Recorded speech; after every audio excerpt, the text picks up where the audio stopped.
gosh, parents, it's just so hard, isn't it? So hard being a parent. It's like nobody ever prepared us for how hard this was going to be. Our kids are imperfect. They're little creatures. They're little humans. They're emotional. They're hormonal. They got their own stresses, their own worries, their own problems.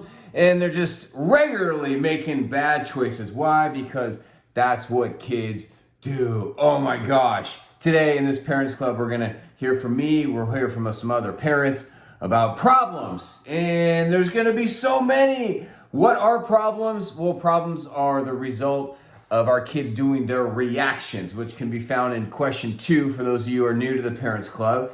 Hey, a quick break to say thank you to our sponsor, SwitchAway. We're all used to buying essential products from these large corporations, Amazon, Walmart, and all these other big names. You've seen the graphics. These graphics that show us that most of the companies in the country are owned by like 6 or 8 larger corporations. And these large corporations keep growing in size and making tons of money while these small mom and pop shops have to get shut down for various reasons. I hate that. I hate it. And as a family coach, I want to support families. And SwitchAway is a great way to switch away from buying products from these big corporations to US made, US manufactured, small business owned stuff. My wife Danielle and I switched away a couple months ago and we're feeling good about it. They've got great products, great organics, great natural stuff, great stuff we already buy, we already need it, and now we can just buy it right there. It's pretty cool. To learn more about switching away, check that link in my bio. And why do kids and us adults do our reactions? Well, reactions are a physical evidence of somebody not managing their emotions well. And our kids are emotional. Plus, they've never had any classes on emotional regulations, on emotional intelligence. Us parents, we are their teachers, and we are struggling in how to teach them these things because we ourselves struggle with them, and we ourselves lack training from our parents or our other people's in our kind of upbringing. Reactions, our kids are going to be acting out. They're going to get anxious, arrogant, avoidant, belittle, poke each other. They're going to have negative body language. They're going to people please. They're going to dwell. They're going to rationalize. They're going to judge. They're going to hide. They're going to lie. They're going to escalate. They're going to exaggerate. They're going to complain. They're going to struggle with codependency. They're going to broadcast. They're going to criticize. They're going to fact find. They're going to argue. They're going to repeat. They're going to rewrite history, minimize. Manipulation, shut down, stonewall, stubborn. Oh my gosh. Isn't that so hard to hear? And I just read a few of them on the freaking list. You know, that is so hard because we want our kids to be obedient. Let's just be honest with yourself. Sometimes I'll use that word in some of my videos or on social media, and people are like, I hate that word, and don't use that word. Well, that's the problem. You want your kids, just be honest with ourselves. And you can use a synonym like, yeah, we want our kids to be good listeners or make good choices.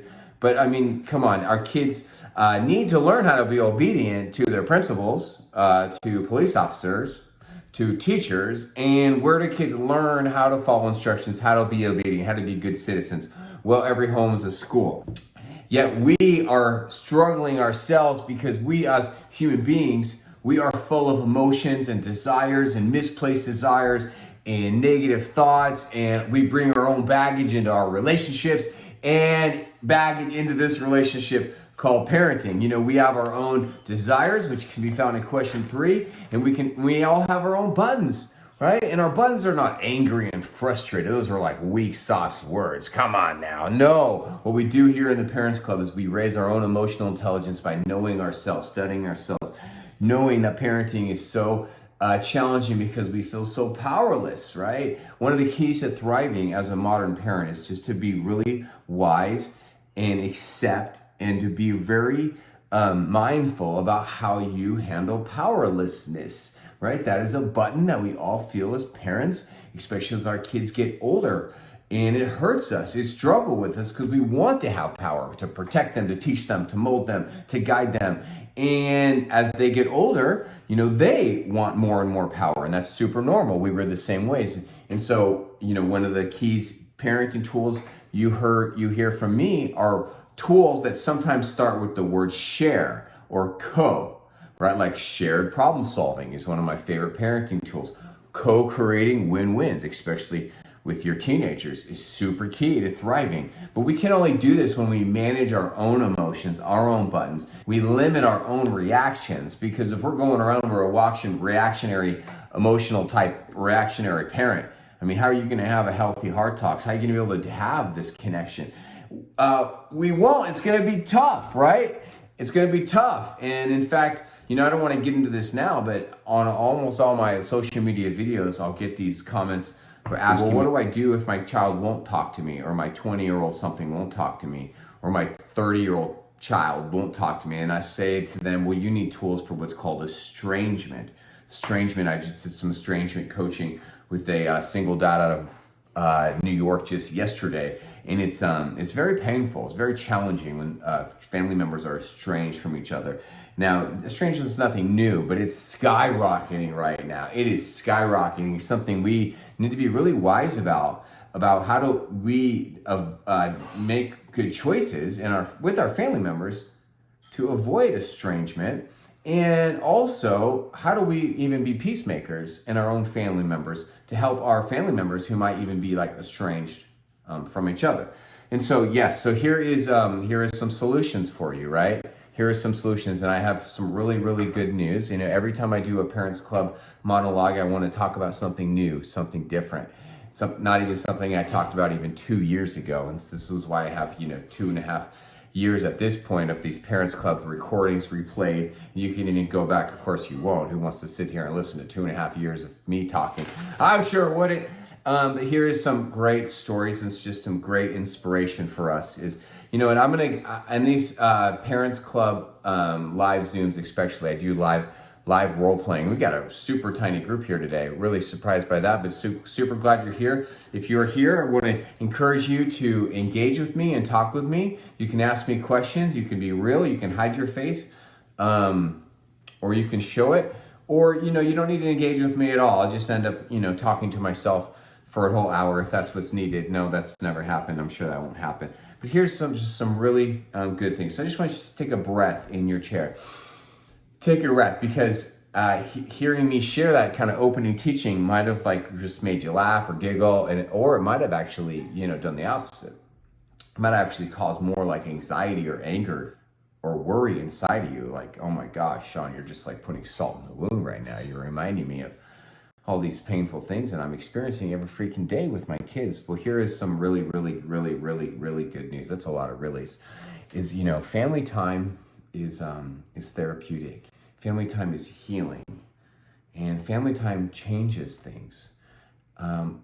Traditional doctors, they try to help people by prescribing medication. Right? That's primarily what they do. They don't actually go to someone's home and walk them through exercises, or look at their diet, or go to the grocery store with them. They kind of give a little speech and some direction, some guidance, but a lot of it is around medication. Well, I'm not a doctor, but I diagnose people and prescribe treatments all the time. Well, I do not prescribe to these white pills with most of our kids.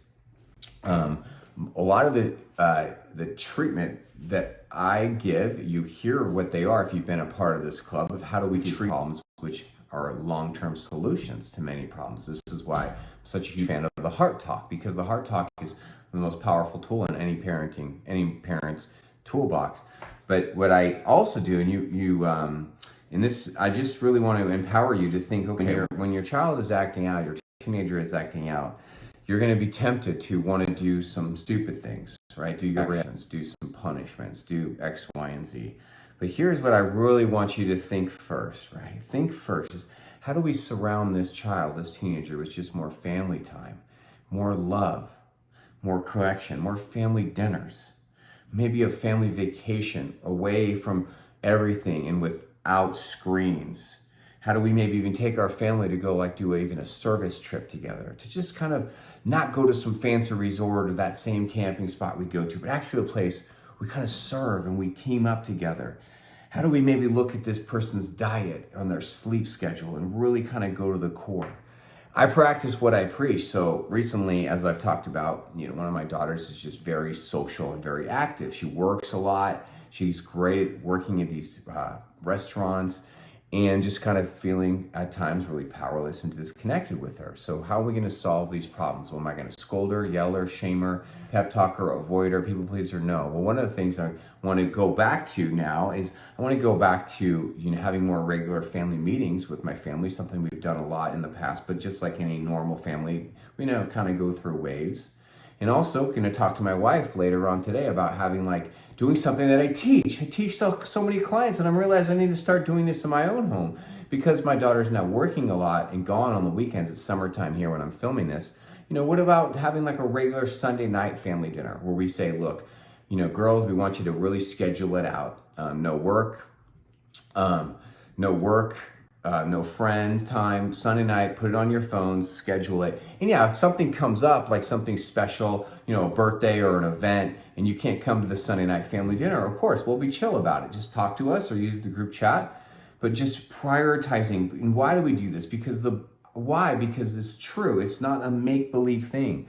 Family connection solves problems. Now, of course, it doesn't solve some problems, right? Some of you are like arguing with me right now in your head. You're like, well, no, that's not true. We have family dinner in my home, 5 nights a week. We do so much stuff with the family, and my kids are still floundering and still hurting. Yeah, of course, this isn't like a one-size-fit-all solution, but here's something like I'm thinking about. One of my clients, they live in a different country, and they just is in a very many typical family that's a very successful family where the one parent is just a very successful businessman, and then they have a stay-at-home mother, and it's just a very busy family. Lots of activities, lots of traveling, lots of work from the dad. And I said, look, based on what you're telling me here, let me give you some coaching. I can give you a lot of tools on how to help this young son of theirs, who's a teenager, is really doing a lot of acting out and a lot of his reactions. But based on the stories you're telling me, it seems like one of the main things this kid needs is really his connection with dad to be built up, and his dad to really help him to grow in his masculinity and to find healthy ways of feeling thrilled as a man. And you, Dad, you just seem like you're a great candidate to that because you already do so much of that in your personal life. You've already have all these extreme sports you do, all these healthy things you do, you work out. And so you've done that. You have your own personal story and your own fighting your own demons. And so you kind of are living it out. So now I need you, and I'm coaching you. Live that out with your son, with him. Spend more time with him. Talk to him. Show him. And give him someone to not only learn from through his ears, but just learn from watching. Here's a really cool story. There's a single mom that I'm helping, and it's just a really, really hard situation where her son is doing hardcore school refusal. Hardcore school refusal. It's happening all around the world now. It was already happening before COVID, and now in the past 2-3 years, it's just skyrocketed, which means these kids are refusing to go to school. They literally will not move out of their bedrooms or just sit there on their Zoom school with their fingers at their nose, and they'll say that they're not motivated or they're anxious or it's just too hard or stressful. They just kind of mope around the house. I've seen it hundreds of times now. My team has been really successful at helping families with it. But here I am supposed to meet with this young man on a Zoom call because he lives in a different country. And I'm coaching him through all the process of really kind of the root of what's going on underneath his school refusal, right? And big shocker here, on our third meeting that we're supposed to have, he doesn't show up for the meeting, right? And that's not a big shocker. About 50% of the young people my team and I work with, we describe as really defiant or resistant to change or growth. So I'm kind of used to that. And so what happened next is really, really cool and really interesting. I hope you really like it. Is that I noticed that he wasn't on the Zoom call, so I'm contacting his single mother, say he's not here, what's going on? And I'm texting her, I'm texting her, I'm saying, is he refusing to come to the meeting? And I'm here on the Zoom call waiting. Now, what happens in a lot of these situations is that I'll get a text back from the mother. I'm trying to get him there. I'm trying to get her there. I'm trying, I'm begging, I'm pleading, I'm doing X, Y, and Z. And there's been times when I'm sitting there on the Zoom call and I'm just keep hearing from the parent, I'm trying, I'm working hard. And I always tell the parent, it's okay, just accept their decision. Accept that they're not coming to the meeting. Accept their defiance. Stop this pleading, the begging, the whining. You're just like a walking reaction right now. Now I'm here and you can't cancel the meeting. So come and let's come together and let's use this time, right? Because I'm here and let me give you new tools in your toolbox that you need for this level of defiance or this level of school refusal. Because not attending their meetings with me or not attending school or not attending, their therapy session at their local therapist or wherever you have them going, is just another kind of form of defiance. And what school refusal is actually a deeper level of form of defiance. It's actually being defiant to society as a whole, because society says you have to go to school and you got to take care of business. And it doesn't really matter how you feel. And this is kind of like not a big shocker here. This is how our society has always been built, in every society. Like, we have different things you're supposed to do as a member of society that fits into this mold.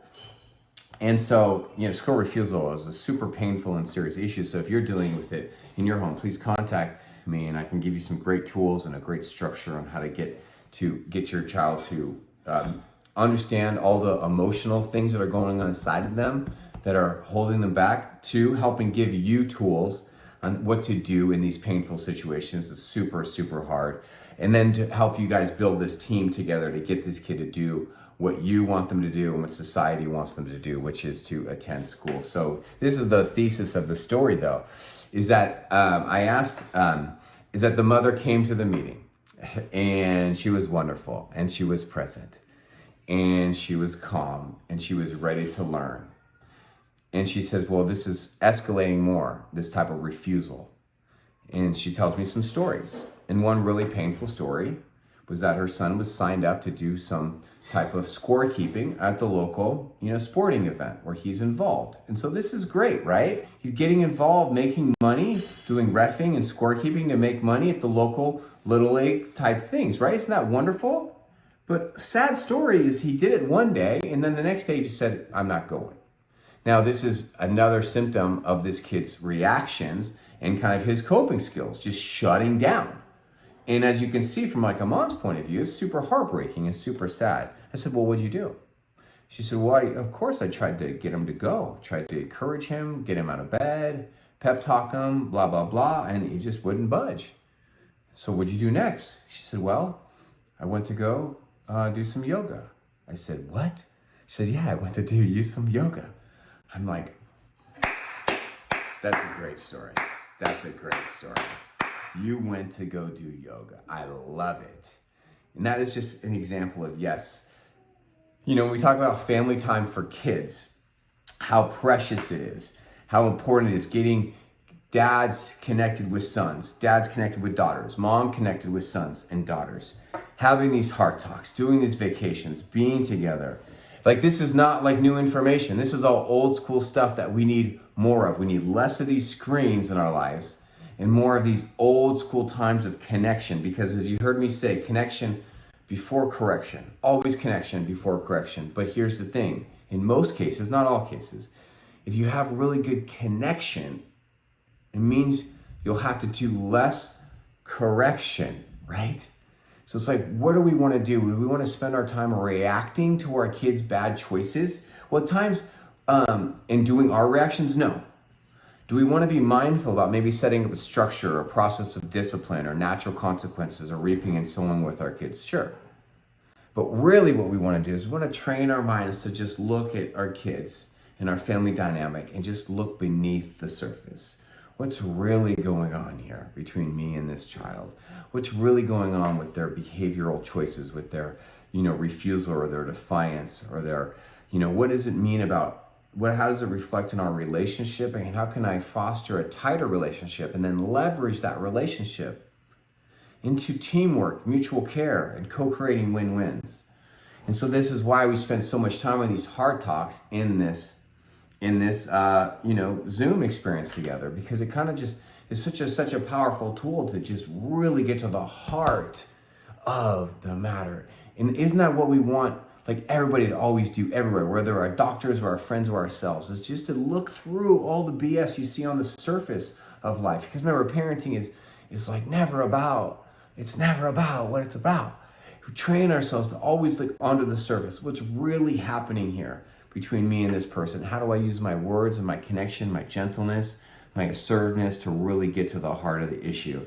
And that is kind of what this mom did even by going to yoga, right? By going to yoga, she said, what's really going on inside of me? Well, I'm freaking out right now. I'm freaking out and I'm pissed and I'm angry. So what do I need to do? Well, she says, well, you know what I really want to do right now? And she's probably talking to herself. I really just keep going because I have a yoga class signed up. I'm not going to let this freaking kid take away my yoga experience. I'm a single mom. I need some yoga right now. You know, I recently did a post as we wrap up this little intro, you know, on step parents on my social media. And, you know, it's not a very popular post at all because I guess, you know, the algorithm didn't connect with it or didn't people connect with it. But, you know, I'm kind of getting nostalgia because I have this, you know, I made this video, you can't really see, it's kind of blurry, about this is me after graduation with my stepfather, who ended up leaving my mother and divorcing her soon after this picture. But this man was just a wonderful presence in my life. His name is Marion Horna. And this is me. This is my best friend, Randy. We're all really tall guys, but he's very tall. And this is on a trip to Hawaii, where Marion, my stepdad, not even my real dad, my biological dad, which is such a presence in my life, physically and emotionally.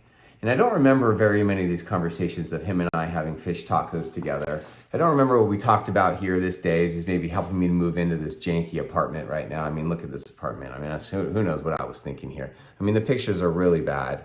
And I don't remember this day that I visited him and his new wife, but I do remember, but looking at this picture here, I can't help but even notice what he's wearing. This is a white polo. And you know what this man is wearing? He's wearing a shirt that says Rancho Bernardo High School Boosters Club.